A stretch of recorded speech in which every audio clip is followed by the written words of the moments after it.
Nigredo Teatre, Rodrigo García Olza i jo mateix, Albert Tola,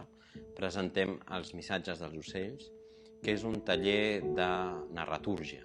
Narratúrgia és un concepte que el dramaturg José Sanchís Sinisterra, durant una classe, va tenir un lapsus linguae i, parlant d'escriptura narrativa aplicada al teatre, va escriure narratúrgia. Aquesta tornada a la narració en el teatre, que és una de les característiques formals d'El Palmeral, l'obra que presentem al Teatre Acadèmia, doncs és un dels reflexes més contemporanis de la problemàtica de la globalització en la dramatúrgia contemporània. I a través d'exercicis d'escriptura conduïda reflexionarem sobre aquest fenomen contemporani.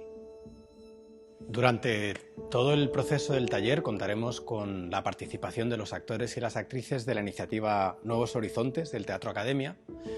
y desde Nigredo queremos proponer un proceso en el cual vamos a escribir, vamos a leer y vamos a reescribir después de las lecturas aquí en este espacio, en el atelier del Teatro Academia,